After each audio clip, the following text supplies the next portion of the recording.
Hola, ¿cómo están? Ya teníamos un ratito conectados por LinkedIn, también hicimos una breve transmisión por Facebook y por Instagram y ahora estamos acá en YouTube en una sesión pues retransmitida porque no nos pudiste acompañar en vivo.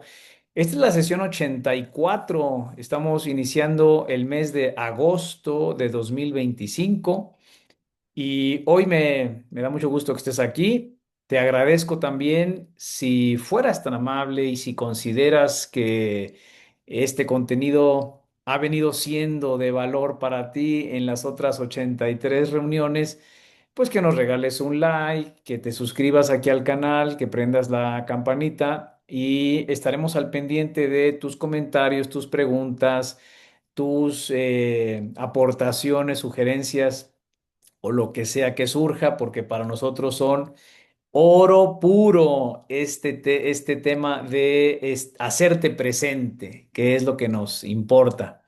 Bueno, veíamos con Marilia que hoy, de manera extraña y poco común, no tenemos la audiencia que solíamos tener en ocasiones previas, pero eso no impide que estemos aquí con ganas de difundir y dar a conocer mucha más información y detalle acerca de lo que tanto nos apasiona, que es justamente, más allá del coaching, lo que nos apasiona es el alma, el motor, la esencia, el mecanismo, la no directividad, que inclusive la no directividad también está evolucionando y es hoy un estilo libre de transferencias o libre de opinión, libre de interpretaciones, libre de interferencias, ajeno a presupuestos, es decir, todo eso tiene que ver con el respaldo del cómo se hace el coaching, básicamente. ¿Cómo estás, Marilia? Te saludo con el gusto de siempre. Gracias, Javier, muchas gracias por aquí. Pues estamos muy bien, gracias a Dios. Y bueno, llevando adelante toda esta difusión tan importante y tan maravillosa, por supuesto. Sí, espectacular.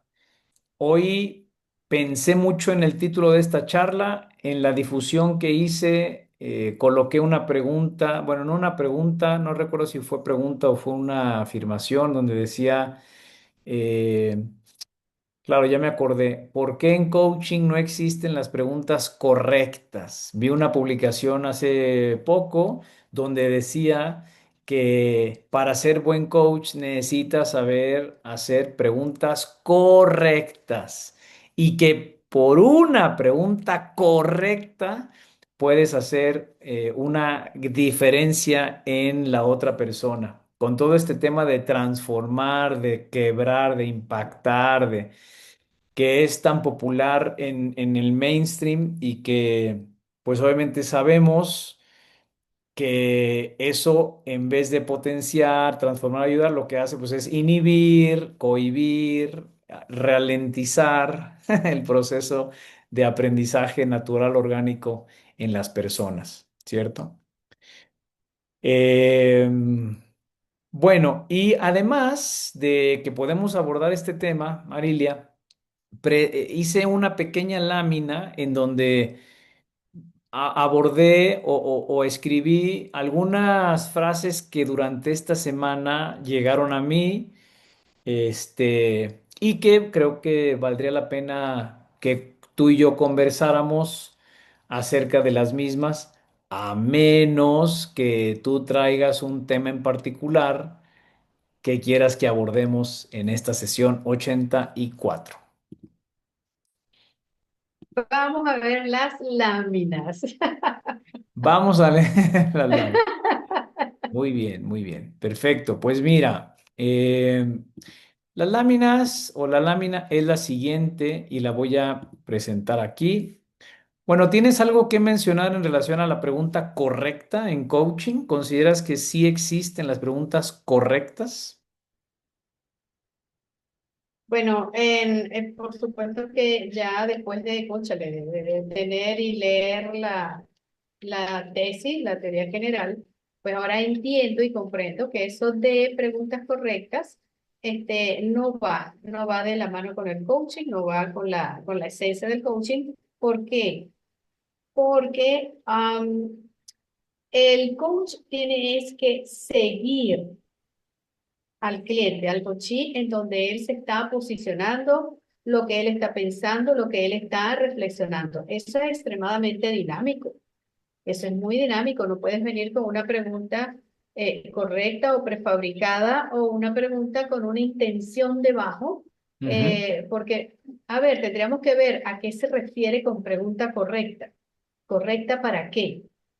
ujú. Entonces, desde ese punto de vista, ya sabemos que, así como mencionaba hace ratito, que haciendo esa pregunta correcta, que por supuesto trae una intención detrás o de fondo, lo que vas a hacer es estropear ese proceso natural del cliente, el hacer su propio camino, pensar sus propias soluciones, pensar sus propias ideas, reflexiones.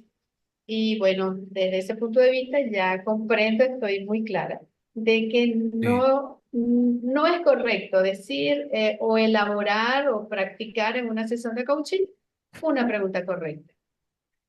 Sí, claro, sobre todo porque estamos hablando en singular, ¿no? O sea, es la pregunta correcta, como si fuera esa o esa serie reducida número de preguntas que son las adecuadas. Eh, podríamos abordar las características de las preguntas que se proponen en sesiones de coaching para cumplir con la garantía de yo le llamo intransferibilidad, o sea, que no transfiramos información. Sin embargo, esas características nos proporcionan justo el mecanismo del estilo de la pregunta, de las preguntas que se deben de formular preferentemente, pero no como si fueran las correctas o las adecuadas, o que solamente fuera una, dos o tres, ¿cierto? Eh, ¿Cuáles son las características de las preguntas? Bueno, ya sabemos que son de preferencia que sean cortas, de preferencia que incluyan lo que nos dijo nuestro cliente o que tenga relación directa con lo que nos está diciendo nuestro cliente. Además de ser cortas, que sean abiertas, ¿cierto? Que sean claras y no rebuscadas. Y pues obviamente eso lo que proporcionaría sería una pregunta con la calidad de ser enfocada, ¿no? Que acompañe. Enfocada quiere decir el foco donde la persona está poniendo su atención en ese momento. ¿Cómo son las preguntas desenfocadas? Si mi cliente me está diciendo, yo me he venido preocupando demasiado porque mi trabajo no está generando el dinero que quiero, yo no le puedo preguntar, ¿y qué relación tiene esto con tu vida como niño, y la relación con tus padres, ¿no? Hola Héctor, mira nomás, qué Ya llegó el que andaba privilegio, ausente. qué gusto, ¿cómo le va? Bien, mil perdones que me he perdido las semanas, pero los he seguido viendo Sí, desfasado. sí, sí, sí, te extrañamos, pero también somos tus fans ahí de LinkedIn y de tus newsletters. Gracias por compartir, qué padre que estés acá. Pues un gusto. Me pongo al día y los escucho. Sí, súper. Pues justo estábamos hablando de que le decía yo a Marilia que escuché en viva voz de un gran maestro gurú del coaching que decía que en coaching se requieren hacer preguntas correctas o hablaba de la pregunta correcta. ¿Tú tienes algo que sumar a este comentario? ¿Tú crees que sí existe tal? Pues creo que eso lo diría el cliente, ¿no? Eso lo dirá el cliente, claro, pero como coach nosotros necesitamos saber cuáles son las correctas o las incorrectas. ¿Tú cómo lo entiendes esto? Creo que sí podría ayudar ponernos de acuerdo que hay preguntas que pudieran complicar más. Por ejemplo, preguntas que persiguen más mi interés que el suyo. Sí, Preguntas que están hechas para mi curiosidad y no para la suya. claro. Preguntas que están trabajadas para esconder una instrucción de mi parte hacia Exacto. el cliente. Preguntas que esconden, además de instrucciones, juicios o valoraciones, que tratan de darle el cacahuate pelado y en la boca al cliente. Sí. Tipo de preguntas sí creo que no ayudarían a un ejercicio no directivo como el que nos interesa subrayar, ¿no? O enfatizar. Sí, Y, sí, sí, sí. y bajo esa perspectiva, por eso yo te decía, pues dependerá para el cliente. Ahora, la paradoja es que a lo mejor hay preguntas en las que yo como coach escondo una instrucción y el cliente que se siente con la receta en la mano, pues va a decir que sí, que fue una muy buena pregunta porque me ayudó a resolver mi problema, ¿no? Sí, O sea, se sí, me claro, un tema claro. de varias capas. Sí, porque el coachee, y esto nos lleva a abrir otro tema, muchos coaches se justifican en que mientras mi coachee esté contento, mientras esté logrando sus resultados, pues yo estoy haciendo un súper buen trabajo, ¿no? Pues es lo mismo que meterle esteroides o meterle, ¿cómo se dice? Dopar, ¿no? Si yo estoy dopando a mi atleta porque tiene que ganar 100 metros planos, pues mira, lo mejor es que te metamos, te infiltremos esteroides, ¿no? Oye, pero eso no es ético. No, no, pero el resultado va a justificar que hagamos lo que sea necesario, ¿cierto? Claro, y esto que dices, vamos a poner un ejemplo de pregunta, de preguntas que describió Héctor en muchas ocasiones, seguramente ustedes lo han notado también, que vemos, vamos a meternos un poco en terreno psicoterapéutico desde el punto de vista del paradigma, de la transferencia, ¿vale? Para explicar este tipo de preguntas. Porque sí hemos visto que muchos psicólogos se defienden, ¿verdad? Y publican y dicen, jamás, nosotros jamás vamos a dar un consejo. Y también los coaches dicen, jamás vamos a dar un consejo, nomás hacemos preguntas. Pero en estas preguntas dicen, ¿y has considerado incluir tal?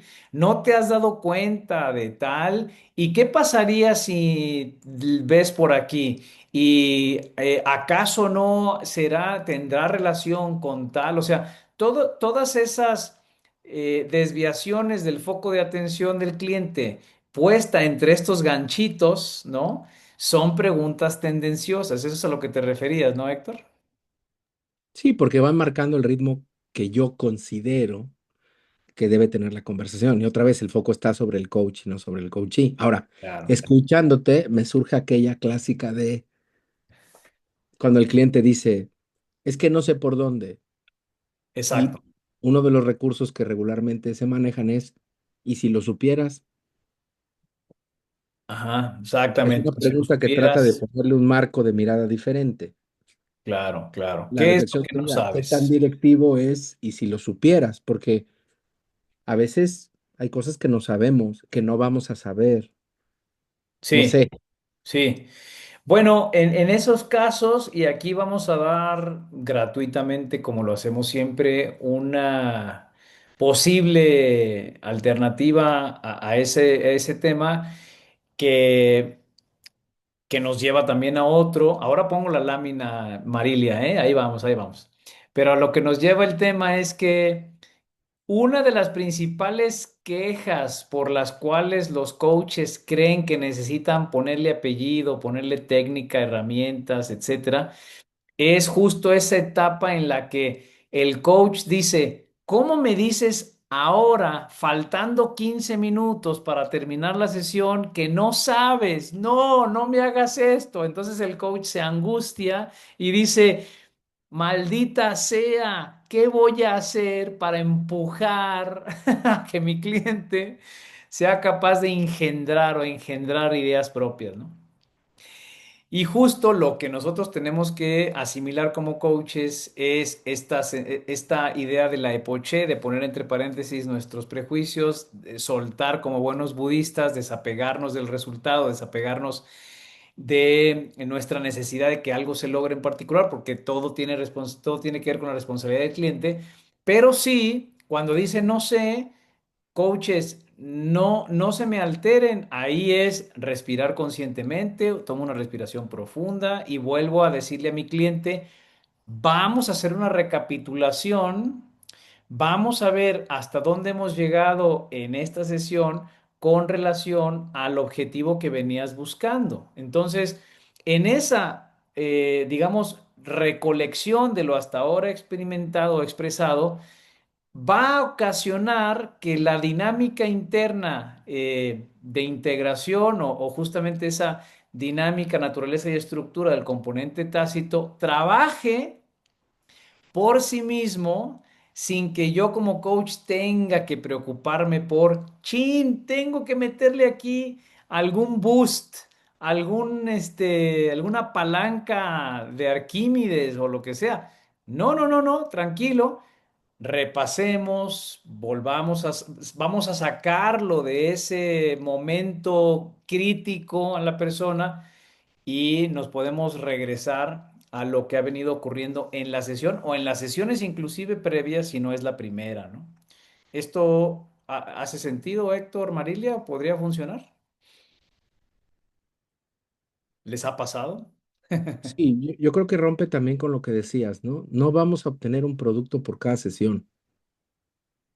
A lo mejor, como dices, o sea, pues nos estamos dando cuenta, faltando 5 minutos, que no sabemos ni por dónde caminar Como clientes, claro. como clientes, ¿no? Y entonces, pues uno como coach tiene que decir, bueno, a ver, esto es un proceso Ujú. y no podemos esperar que se engendren cosas en 5 segundos, Sí, porque no es así, o sea, y además puede ser que sí se engendren en 5 segundos y puede ser que no en 5 días.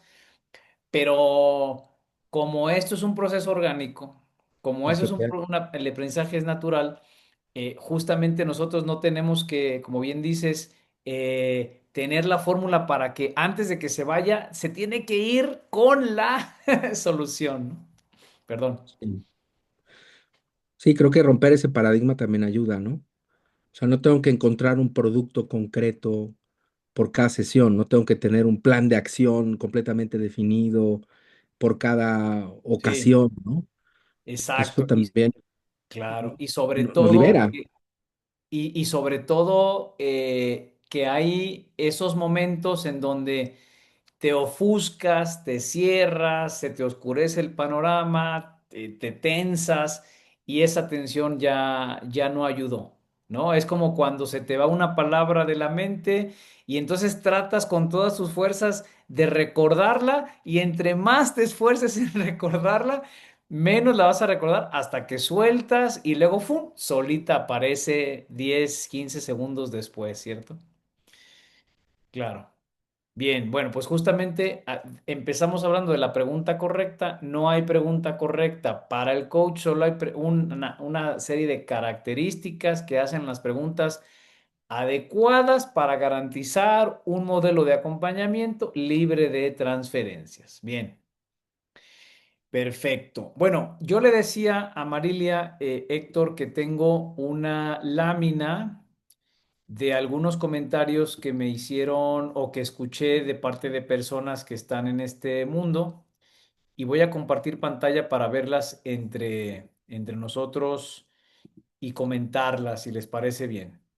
Aquí las tengo, voy a ampliar la pantalla y ahí se deben de ver si se ven bien. Sí, se ve bien. Perfecto. Fíjense, son una, dos, tres, cuatro, cinco, seis. No tenemos que abordarlas todas, pero sí las voy a leer para que elijamos con cuál quieren que nos vayamos. El primero, me dice a mí un profesor de una escuela de coaching ontológico, dice, en coaching, en esta escuela, dice él, sí se necesita ser directivo. O sea, eso por un lado me dio mucho gusto, ¿cierto? O sea, que se acepte que la directividad sí se hace. Es más, es mejor que alguien lo acepte y que diga, sí, sí dirigimos, pero desde nuestro enfoque se necesita, ¿ok? Y podemos meternos ahí para aclarar a qué nos referimos. Segunda frase. Esto tuve un diálogo súper nutritivo con una persona que se aferró a su razón y yo a la mía. Pero estuvo muy bonito porque esta es una perspectiva muy común en todos los seres humanos porque todos los seres humanos estamos inmersos en el paradigma de la transferencia. Dice, para que el otro aprenda algo, o sea, para que y realmente el tema era para que el otro pueda verse influenciado por mí y que yo le pueda enseñar algo, yo necesito ser experto en eso. Yo necesito darle las técnicas adecuadas para que logre eso. A ver, les pongo un ejemplo. Me decía esta persona, si yo quiero bajar de peso y tener una vida saludable, dejar de tomar refrescos y bla, bla, bla, o sea, como que tener una vida mejor a nivel físico, salud, me decía, una persona que come mal, que tiene malos hábitos, que toma Coca-Cola, que está pasado de peso, nunca va a poder hacer que yo logre cambios a ese nivel en mi vida. Entonces yo le decía, sí, pero desde el enfoque de que, aunque yo, por ejemplo, no sea padre, yo puedo ayudarte en tu crianza, a la crianza de tus hijos. Aunque yo no sea surfista, yo sí puedo ayudarte a que surfees mejor desde el otro paradigma. Y me decía, no, no, no, no, no se puede. ¿no? Y es quizás parte de lo que al coaching bien hecho, al nuestro, le ha costado tanto trabajo entrar en este paradigma tradicional donde el coach es el que lidera, el que inspira, el que promueve, el que pone el ejemplo. Si yo no pongo el ejemplo, yo no puedo ser coach. Ese es el paradigma tradicional. Luego la siguiente frase. Una escuela de coaching en Monterrey, que creo que es la escuela de programación neurolingüística, me dijo, sí, tienes razón, el coaching no necesita de programación neurolingüística. Sin embargo, nuestra certificación con PNL es internacional y eso te ayuda a que tengas mucho valor curricular, pero no entendí, voy a corregir aquí unas faltas de ortografía, sin embargo, y curricular. Eh, qué interesante, ¿no? O sea, ellos saben que la PNL o sea, no se necesitan mutuamente, pero si tú estudias coaching con PNL, te da valor curricular. Bueno, aquí Héctor, que tiene recorrido amplio en temas académicos, nos dirá qué opina.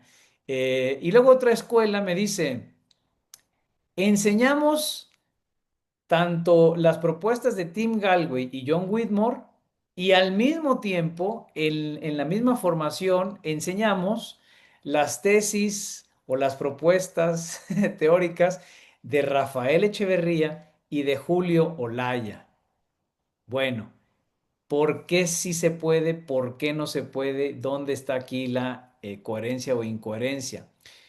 La otra, la PNL, dice otra escuela que está en Ciudad de México, potencia las sesiones de coaching ejecutivo. ¿En qué sentido las potencia? Tendríamos que revisar. Y lo último es parte de lo que expresé la primera media hora que no habían llegado ustedes, en donde la mayoría de las personas cuando quieren explicar qué es coaching, se enfocan en decir es un proceso de acompañamiento para la mejora personal y cuando les decimos, oye, disculpa, pero esa definición aplica a todos los oficios del mundo. todos los oficios, todas las carreras, todas las personas profesionistas me van a acompañar en un proceso para mejorar algo, para lograr algún objetivo. Desde el dentista, el arquitecto, el entrenador, quien tú quieras, desde mi nutriólogo, todos me van a acompañar en un proceso para lograr una meta. Ese es un tema también interesante. En cuál de ustedes, en cuál de estos temas quieren abordar, Héctor, Marilia, que les haya llamado la atención y que les puedan a nuestra audiencia dar claridad de cuál de estos, en cuál de estos quieres enfocarte? Cuéntame. Arriba Venezuela. Primero Venezuela. ¿Cuál crees tú, Marilia, que urge ponerle mayor atención y ayudar a la gente a que clarifique? Este, Bueno, fíjense, sí, sí, aquí cuando yo estudié coaching, sí, nos decían eso, la PNL potencia las sesiones de coaching, hasta ahí lo dejaban, no eran tan específicos al decir que coaching ejecutivo, sino que la PNL potencia las sesiones de coaching. Así salimos nosotros en aquel entonces graduados, con ese pensamiento y creyendo eso. ajá, exacto. ¿Y qué opinas tú? ¿Qué consideras tú que en qué coincides o dónde dices la verdad es que no va con la no directividad? Sí, bueno, claro, ya hoy día, ya hoy me doy cuenta, noto que por Sí, supuesto la PNL, la programación neurolingüística, no potencia ninguna sesión de coaching. De hecho, no tiene absolutamente nada que ver con el coaching ya. y obviamente no se pueden hacer juntos. Cuéntanos un poco más, ¿por qué no? Ujú. Ok. La programación neurolingüística está basada en dar instrucciones. Eh, Eso como muy sencillito, ¿no? Y por supuesto, dar instrucciones va en contra o es opuesto al coaching. ¿Por qué? Porque el núcleo, la parte medular del coaching es la no directividad. O sea, en coaching no vas a dar ningún tipo de instrucciones. Tienes que estar muy distante, muy lejano, de manera muy sutil, se puede colar algo por allí, por eso es que el profesional, el coach, tiene que estar súper atento a eso, para hacer una ejecución muy limpiecita, ¿no? De manera que no haya nada de instrucciones, nada de dirección, nada de interferencia de parte del coach hacia el cliente. Por eso es que ambos son totalmente distintos y son totalmente opuestos en su metodología. Sí, claro.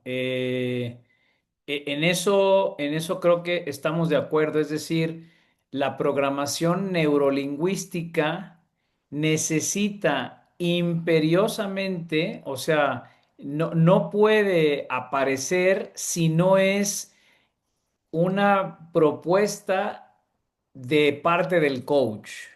De hecho, aunque ni siquiera el coach eh, lo haga explícitamente, si no explica PNL y no le cuenta como los detalles metodológicos del procedimiento con programación neurolingüística, es verdad que un coach donde entiende que es necesario diagnosticar, analizar, etiquetar a la persona como visual, kinestésica o auditiva, desde ahí ya tiene su escucha, su observación, su atención contaminada. Y no digo que sea contaminada para mal, ya tiene esos presupuestos dentro de la experiencia del cliente y desde ahí va a preguntar. O sea, va a preguntar desde la necesidad del coach de atender justo esas mapas representacionales o sistemas representacionales, discúlpenme, PNListas, me van a corregir, la manera correcta es los sistemas representacionales en donde yo tengo que captar desde dónde me está hablando la persona y desde dónde me está escuchando, atendiendo, etcétera, ¿no? Dime, Marilia. Ustedes saben que una práctica muy común sigue siendo, por ejemplo, al finalizar las sesiones o ya, no al finalizar, 5 minutitos antes de terminar una sesión de coaching, Sí, por lo general la cierran o la terminan con una visualización. Invitan sí, al coachee, al cliente, a hacer una visualización. Esa sí, es una práctica muy, muy, muy común. La otra es que cuando el coach observa que el cliente tiene un cambio de energía, está muy emocionado, ya sea por algo de tristeza, cualquiera de estas emociones, ¿no? Entonces también le extienden la invitación a hacer una visualización, como para bajar ese nivel de energía. Entonces esas son prácticas que siguen siendo utilizadas hoy en día, muy comunes y que sí. están, chocan, son muy distantes a lo que es lo que debe ser la pureza de una sesión, ¿no?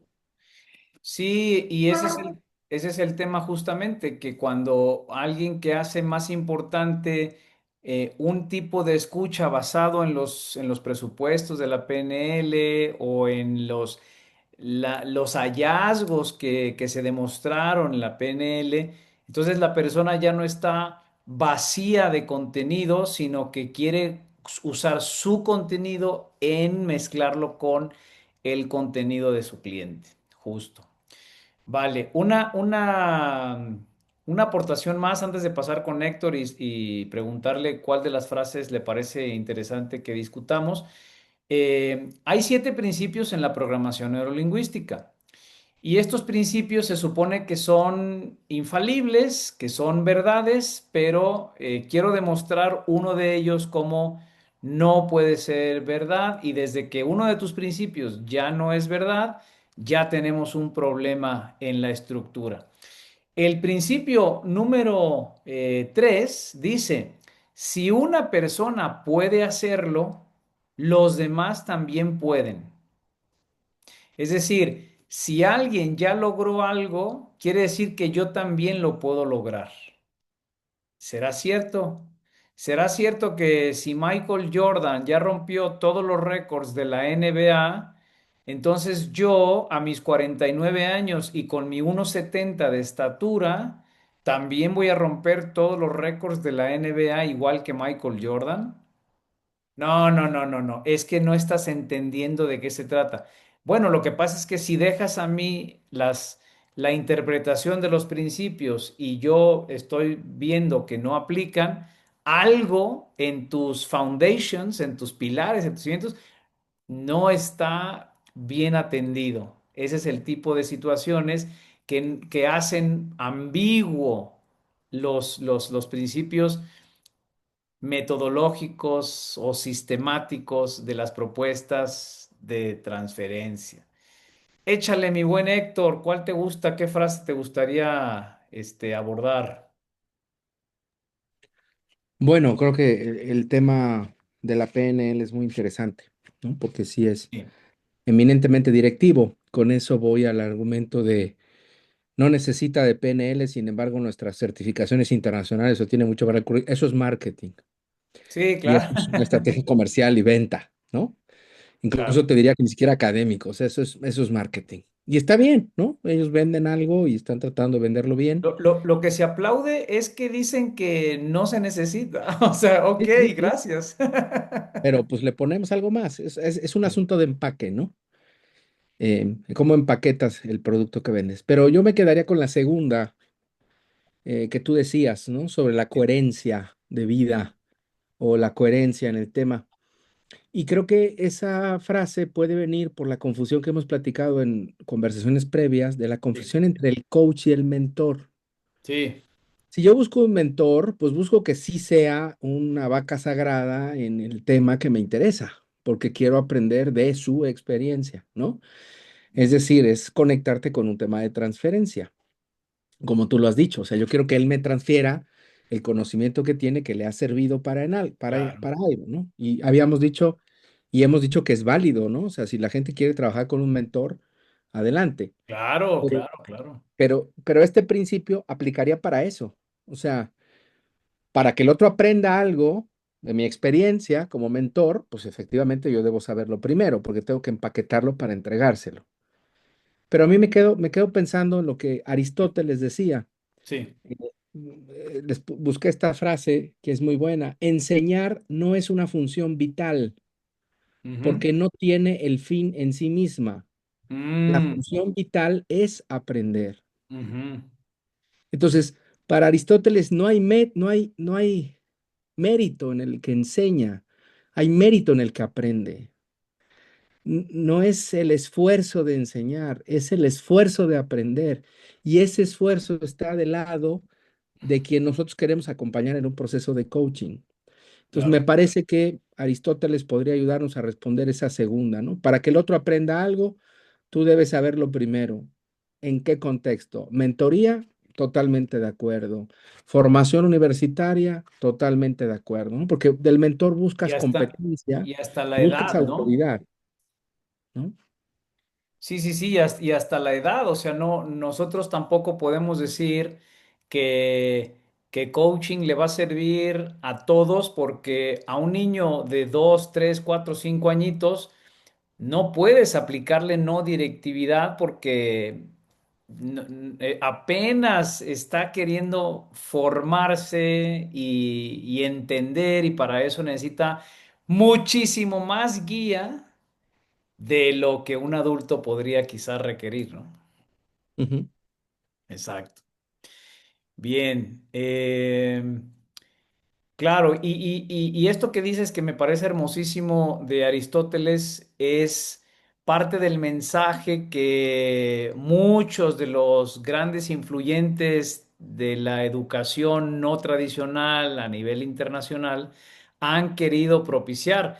Y no solo Aristóteles que lo expresa de una manera muy a su estilo, sino que es justamente lo que hacía desde Sócrates, pasando por Kierkegaard, por Rogers, por todos estos psicólogos humanistas, inclusive por el mismo Tao, ¿no? Estas filosofías orientales, que hablaban de justamente el despliegue del potencial y tratar de sacar un poco a la cabeza de de la variable y luego que viene retoma Tim Galway, ¿no? En donde hay que distraer al distractor, que sería el jugador uno, para que el aprendizaje natural, corporal, haga su chamba.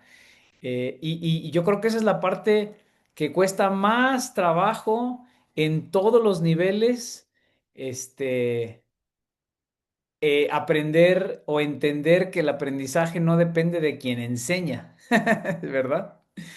Esa es la parte más complicada y que eso, paradójicamente, reduce el protagonismo del coach, pero paradójicamente le da mucho mayor protagonismo a quien tiene que ser protagonista, a que resuelva y se ocupe de justamente utilizar sus recursos, ¿verdad?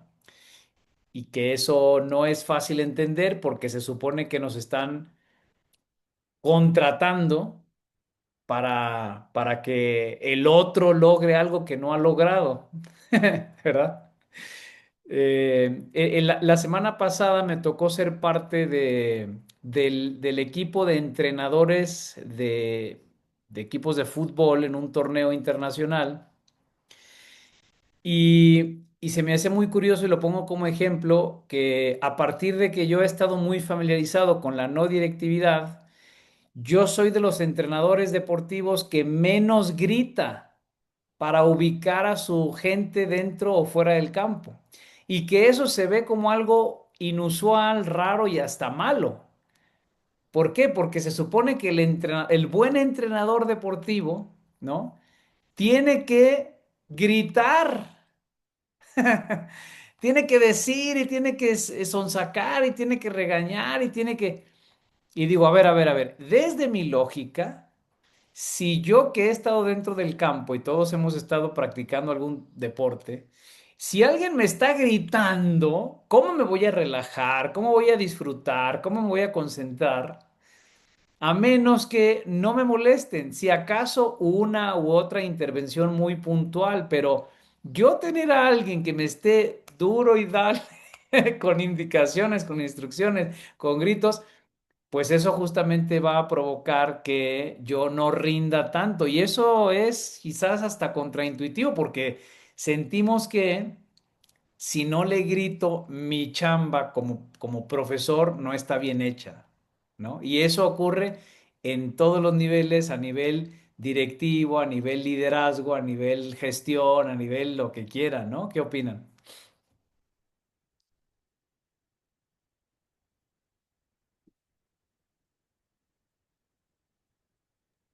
Sí, de acuerdo. Pero es el paradigma del entrenador que está en la línea, con el cuerpo inclinado de la cintura hacia adelante, como si lo estuviera jalando una energía física Claro, desde claro, la cabeza, ¿no? claro, claro. Y habría que Sí, pensar, porque si no eres un personaje pasivo, apático, indiferente, que no eres apasionado, ¿cierto? O ¿no? sea, son todo ese Sí, tipo de... habría que hacer un estudio de los entrenadores mexicanos, no sé cómo sea en Venezuela, pero por ejemplo acá seguro ubicas a Ojitos Mesa, ¿no? Que era un tipo todo tranquilo, que Sí, no sí. gritaba y daba buenos resultados, ¿no? Pero no nos metamos en aficiones, pero entiendo la imagen, ¿no? Entonces ahí también es, oye, si tú eres un director que no se la pasa hablando fuerte a su gente, no vas a obtener resultados, ¿no? Ese es el tema. Y entonces es muy raro que entonces el coaching llega desde la idea de ser entrenamiento, ¿verdad? Como un entrenador y como entrenador tiene que meterse en el sistema para guiar, inspirar, orientar, poner el ejemplo, gritar, mandar, hacer técnicas, instrucciones, y llenar a las personas de conocimiento técnico como director técnico para que Ujú. funcionen mejor y se sientan motivados y se sientan arrastrados por su gran carisma, etcétera, ¿no? ¿Qué dices, Marilia? Me llamó mucho la atención esa parte, Jaime, y cuéntanos, ¿cuál fue la reacción de los chicos, del equipo, de los jugadores? Contigo que Bueno, no, que pues, saliste fuera de lo tradicional totalmente. mira, yo como soy, a mí me gusta mucho la convivencia con los niños. Estos chicos tenían 13 años promedio. eh, y se me hacía interesante, fíjense que para ellos también fue inusual porque yo desde que los conocí quise entablar una conversación, les hice preguntas para que nos conociéramos entre todos. Yo a todos de manera transparente les expliqué el planteamiento, les daba las razones por las cuales íbamos a jugar en cierta formación, cuál era la técnica y la táctica que se iba a solicitar durante el juego. Tenía yo que, como era un equipo donde había 7 personas que hablaban puro inglés y 7 personas que hablaban puro español, tenía que combinar mi Spanglish, ¿no? Y eso también lo hizo muy retador. Ahora, perdimos todos los partidos. No, no es cierto. Nos fue, nos fue bien. Creo que el resultado fue ganado, dos empatados y uno perdido, que realmente el resultado para mí no es lo sobresaliente, sino más bien la integración, el disfrute y cómo se sintieron todos. Pero hubo dos chavos que durante el tiempo que estábamos en la banca, el otro equipo, o los dos de los equipos con quien nos tocaron, era el retrato perfecto del paradigma o del modelo del entrenador que no solo gritaba, ¿ok? Sino que además insultaba. O sea, tenía que decirles a los chicos una bola de palabras que no quiero que YouTube me censure. Hoy sí, como si censuraran por groserías las redes sociales, ¿no? Pero sí se me hace muy raro que usaban palabras altisonantes, que yo decía, o sea, ¿de verdad es necesario que le digas eso a un niño de 13 años como para que se ubique? A menos que consideres que parte de tu estilo sea el maltrato. O sea, verdaderamente para mí eso es un maltrato, no tiene por razón de ser. Y entonces yo le decía a dos chicos que estaban ahí en la banca en partidos diferentes y le digo, oye, por qué? O sea, tú quisieras que yo gritara así? ¿Tú crees que funcionaríamos mejor si yo les gritara como ellos? Y uno de ellos dijo, no, la verdad es que a mí no me gusta. Y el otro dijo, pues es que a mí mi papá me grita así.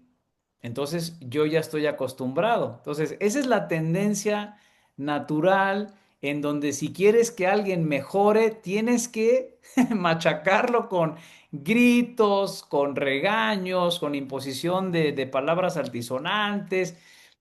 Y yo le decía, a ver, espérame, pero ¿te habla así con insultos? No, no, no, solo me grita. Ah, ok, entiendo que el grito pues es pasión desbordada y desde una buena intención y vamos, tú puedes o lo que sea. Pero ya el tema de los insultos, siento que se ha venido permitiendo más de la cuenta y lo vemos obviamente en las expresiones musicales y de todo tipo, donde ya hoy los límites están más que transgredidos. Pero también sentí que a ellos les daba mucho más tranquilidad el hecho de que de mi parte no hubiera esta presión innecesaria y extra, que supieran muy bien a qué estamos jugando. Yo, por ejemplo, les dije, a mí me encanta la idea de que si somos 16 jugadores y solamente juegan 11, voy a tener que yo diseñar una estrategia para que todos jueguen en los 4 partidos el mismo tiempo. Voy a ver cómo le hago para que todos jueguen la mayor cantidad de minutos posible. Y cuando siento yo que cuando les expresas tu intención, cuando no estás ocultándoles información, cuando tienes preferencias ocultas por uno u otro jugador, pues empieza a verse un ambiente muy, pues contaminado, tóxico. Pero cuando les explicas, cuando les compartes, cuando inclusive uno de los chicos se sintió tan a gusto, creo yo, con mi manera de dirigir, que él se metía y me interrumpía a mí para dar indicaciones que yo no había dado, ¿no? O sea, y él se metía y decía, Estamos formados 4-4-2, fulanito, no sé cuánto."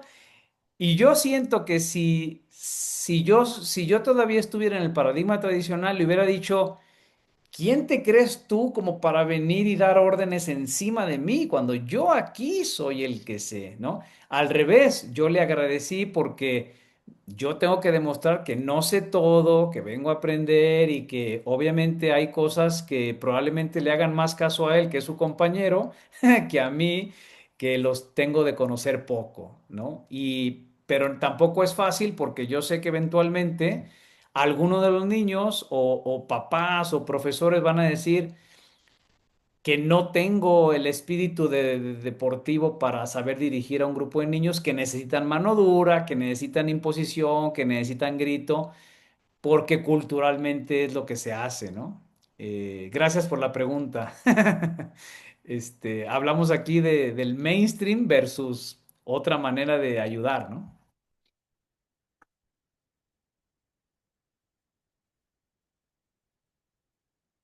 Eso fue. Sí, que recuerda un poco el estilo de estas películas que han sido siempre un éxito, ¿no? Como Al maestro con cariño de Sidney Poitier, ¿no? De un profesor que llega a un contexto muy acostumbrado a algo y cambia la manera, Sí. cambia el approach y desde ahí establece autoridad y competencia. Pues, a final de cuentas es un, como dices, es una manera de aplicar el paradigma, ¿no? El cruce de paradigmas en el que estamos. Sí, y acá el riesgo que yo veo de este paradigma de, vamos a decirlo, de la no violencia, porque justamente eso es el paradigma de la no directividad, se ve raro porque a uno como parte de quien ejecuta ese paradigma, lo ven rosita, ¿no? Lo ven tierno, vulnerable, amistoso, amigable, cercano, y nos da mucho miedo que en términos de competitividad y de ferocidad, etcétera, llegue alguien pues que no le pasa por donde quieras el tema de ganar o perder. O sea, cuando pasa eso a segundo término, quienes hacen importante el ganar o perder, ven muy raro que alguien llegue con una filosofía de disfrute,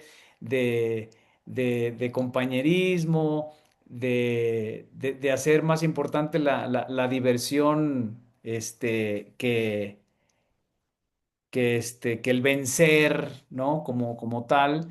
Eh, y es un reto, déjeme decirte, ¿eh? Porque es un reto sobre todo en un ambiente donde se te mide por el resultado, no se te mide por si eres buena persona o no, no se te mide por si hablas bonito o no, se te mide por tú tienes que hacer que esto ocurra y, y tienes que hacerlo de la manera como mejor se te requiera. Pero ojo, porque en el contexto en el que estábamos, yo entendí que era un torneo con pocos partidos en donde como los chicos no se conocían, no habíamos tenido tiempo para entrenar, pues no tendría caso buscar el resultado. Lo que tenemos que buscar es la experiencia, tenemos que buscar que el niño se divierta y además en esa edad no estás buscando ser campeón del mundo sobre todo en el contexto en el que estamos. Claro que ganar es muy bonito, es mucho más bonito y la competencia es muy sana, pero no voy a llegar yo a dirigir a un equipo de primera división, quizás con esta misma actitud, ¿no? No es justamente el contexto más ideal para intervenir como prioridad, aunque todos los entrenadores a cualquier nivel sí necesitan saber los beneficios de la no violencia y no directividad y cómo eso dispara y potencia la humanidad de las personas que también hace mucha falta en este nuestro mundo actual, ¿cierto?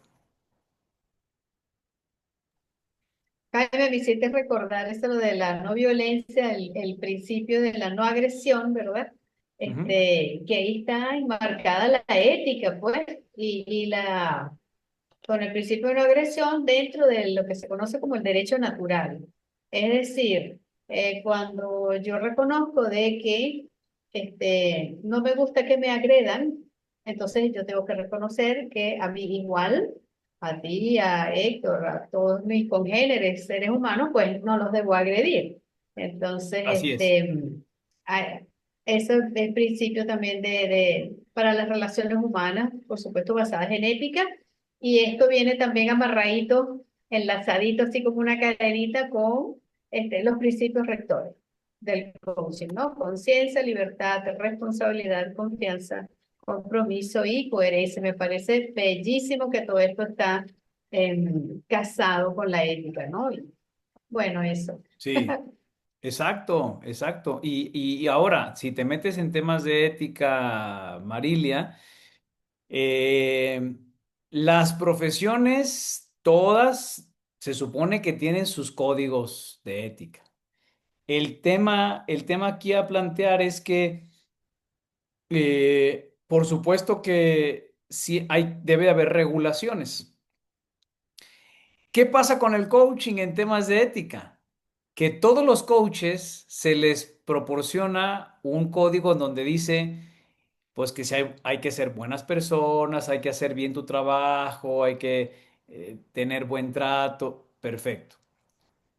Pero el código de ética tiene que estar directa y coherentemente alineado con que, con la finalidad, con el mecanismo y con el fundamento de lo que estás proponiendo. Y esta es una conversación solamente para coaches que verdaderamente estén interesados en ser buenos coaches, porque no es lo mismo decir que tienes una buena ética profesional porque acompañas a las personas con calidez y con compasión, a decir, mi ética no solo se basa en eso, sino se basa en cumplir la garantía de no transferir y de hacer lo mejor posible para no dirigir a mi cliente. Ahí es donde radica la verdadera crisis de nuestra profesión y que estamos como caballitos de feria, así los coaches como diciendo, o como los changuitos estos de no veo, no escucho, no digo y no me quiero enterar, porque si me pones esa condición, no puedo usar toda mi arsenal de herramientas que me venden por todos lados y el negocio se acaba. Inclusive, imagínense tan fácil que, bueno, tan fácil no. Imagínense que cuando tú dominas la teoría general del coaching, no necesitas cobrarle a la gente, que eso es muy común, por ejemplo, en semiología de la vida cotidiana, creo que es este curso que dan en Ciudad de México. Tienes niveles, ¿no? Y entonces vas pagando un nivel. Luego en cienciología también por niveles. Y luego así como que, inclusive la ICF también tiene el ACC, PCC. Todo es por niveles. No, no es cierto de los niveles. Tú vas dominando cada vez mejor tu práctica, pero el nivel de no directividad no es de que, ahora eres un 33% no directivo, ahora eres un 72% no directivo, ahora eres un 90%. No, no, no, no directivo es desde que empiezas hasta que lo haces bien y eso compromete muchísimo el negocio de llenarse las bolsas por estar diciendo, actualízate con herramientas nuevas estudiando coaching, porque si estudias ahora esta herramienta vas a tener más créditos y va a estar actualizado y va a estar... Ese es otro de los problemas en los que estamos, ¿vale? Eh, Y esas son las herramientas de nunca terminar, las herramientas sin fin. Yo estudié con una amiga que ella me decía, pero ¿y cuánto más tengo yo que estudiar para ser buen claro, coach? claro. Y así, ella sí, ella sí, ella sí, ella, wow. Claro, por esa vía no va a dejar de estudiar nunca. Y de paso no va a dejar de estudiar nunca y cosas que no tienen nada que ver con coaching, que es lo más triste. Te vas a separar cada vez más del código ético único que te hace ser buen coach. Qué ironía, ¿no? Ujú. Qué ironía, sí. Bien, ¿qué dices, Héctor? Estamos ya por despedirnos. Hoy tuvimos menos tiempo porque no los tuve desde las 6, pero cuéntenme qué estamos obteniendo de nuestra reunión de hoy. No, creo que, como siempre, ¿no? Ayuda mucho detenerse a pensar y darte este espacio. Lo decimos para quienes lo están viendo diferido o quienes lo están viendo por primera vez y que se sumen a las Claro. conversaciones, porque creo que eso nos ayuda. Pero, pues, partiendo de esto que decíamos de las preguntas correctas y más bien quedarnos en intuiciones de que nos acerquen o nos alejen a la no directividad o nos creo que eso puede ayudar, ¿no? Decir, oye, hay cosas en las que si yo las incluyo en mi práctica, pues estoy disminuyendo la no directividad. Y entonces, si quiero ir a la esencia de lo que quiero hacer con coaching, pues en ese sentido hay que estar muy conscientes. El ejercicio que hiciste ahora con las frases, que también nos ayuda, lo que platicamos, Marilia, de la parte de la programación neurolingüística, un servidor de la parte de la diferencia del coach y el mentor, pues creo que también nos permite ir dando cada vez pasos más cercanos. Y luego esta experiencia que tú estás planteando de la práctica que tú haces, Mm. que me quedo pensando también, ubicar cuál es el contexto. Tú fuiste a un torneo donde lo que se quería era la experiencia. Sí, Mira, si se claro. ganaba estaba bien, pero no buscabas la copa en sí misma, ¿no? Exacto. Entonces, ahí hay un tema donde también tenemos que aprender a leer el contexto. Y creo que leer ese contexto puede ayudar, por ejemplo, cuando entramos a una situación donde hay unos resultados imperativos en un área donde contratan un coaching ejecutivo y entonces yo te contrato para que en 3 días o en 3 sesiones me renueves al personal Que las completamente. ventas suban al trescientos por Las ciento. ventas suban al 300%. Entonces ahí también habría que saber leer bien el contexto y decir, oye, a ver, tú no estás buscando, ni estás buscando un coaching ni el coaching te va a servir. Claro. Cómprate un adiestrador de colaboradores o una cosa por el estilo y otro, a lo mejor otro resultado es, pero ¿qué quieres a corto, mediano y largo plazo? Entonces creo que también aprender a leer el contexto, me quedo con esa referencia, por lo que tú decías, ¿no? Del tema del torneo de fútbol Sí, sí, sí, y, sí. y pues ya, muchas gracias y un gusto verles de nuevo. Vuelvo a empezar ciclos de clases los martes, entonces ahí estaré campechaneando Está con bien. presencias y con ausencias, pero siempre viéndoles en diferido. Súper, Héctor, gracias por incrementar la calidad de estas transmisiones con tu presencia. ¿Qué dices, Marilia? ¿Cómo nos vamos? Pues con el asunto de las preguntas correctas, quiero comentarle a nuestra audiencia que, bueno, recuerda lo siguiente, no se trata de preguntas, no, el coach no hace preguntas correctas, el coach se dedica a hacer preguntas enfocadas. Eso como número uno. Sí, Número dos, me encantó también lo que comentó Héctor, que en la parte de las frases, que él dice, oye, pero ese coaching con PNL, que la academia sabe que el coaching no tiene nada que ver con PNL, pero vende, pero está sí. avalado con una, ¿verdad? Entonces, eso es marketing. Entonces, por favor, los que de verdad, de manera genuina quieren estudiar coaching, no se dejen arrastrar por el marketing. Ubiquen más bien academias que estén bajo el marco científico, ¿ok? Para que aprendan bien.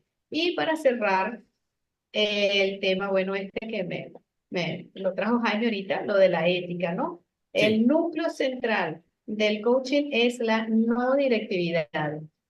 Y acompañada de los principios rectores, pues todo debe girar allí para poder hacer una práctica que sea ética. Correcto. Y aquí, antes de finalizar y agradeciéndoles a los dos, la confusión principal es que no directividad no significa solamente no dar consejo, no significa solamente no decir qué hacer. Significa que cuando alguien te dice que hay un coaching con, con colita, ¿ok?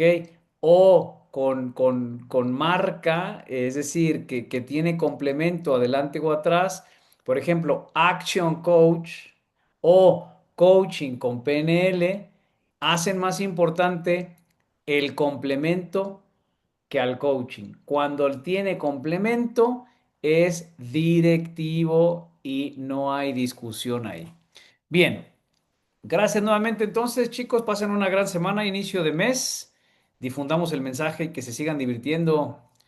Buenas noches, chao. Gracias, Jaime, por el espacio. Con Gracias. gusto. Gracias, Bye. nos vemos.